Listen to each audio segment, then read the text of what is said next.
দলের কাছে আমি একজন দলের নেত্রী হিসেবে, মাঠের কর্মী হিসেবে এবং জনগণের বহুমুখী বাস্তবতাকে সাথে নিয়ে আমি সংসদে যাচ্ছি। কারণ এখানে একদিকে যেমন আমি অন্ধকার দেখেছি, রিমান্ডের নামে অকথ্য ভাষায় গালাগালি শুনেছি, কন্ডেম সেলে মাসের পর মাস থেকেছি, যেখানে দিনের আলোটা আমার জন্য পর্যাপ্ত ছিল না, নিজের ছিল না।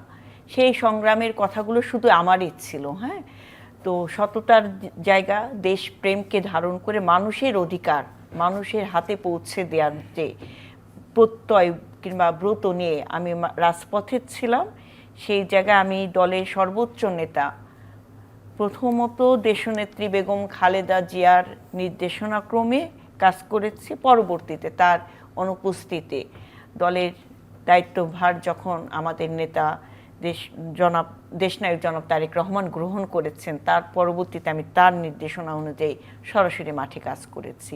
তো সেই সব দিক থেকে প্রেক্ষাপটে আমাদের স্কোপ আমরাই তৈরি করেছি, আমাদের নাম আমরাই তৈরি করেছি, আমরা আমাদের স্ব মহিমায় এই সংসদে আমরা জনগণের কথা বলতে যাচ্ছি। আপনি আপনার কথার মধ্যে রিমান্ডের কথা বলছিলেন, আসলে রিমান্ডে কি হয়? আর রিমান্ডে কি হয় সেটা এক অমানবিক টর্চার হয়, ঠিক আছে, যেটা ফ্যাসিস্ট সরকারের সময় হয়েছে।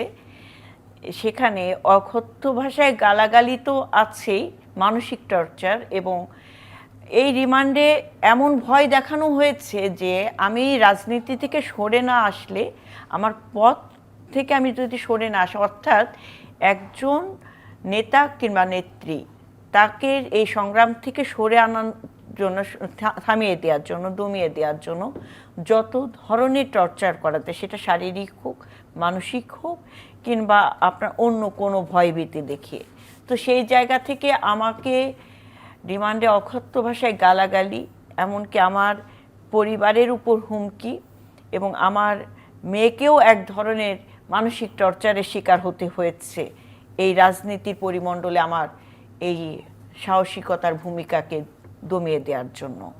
তো সেটা পারেনি, সেই জায়গা থেকেও নিপুণ তৈরি হয়েছে আরও শক্তভাবে, আরও সাহসীভাবে এবং সংগ্রামী ভূমিকায়।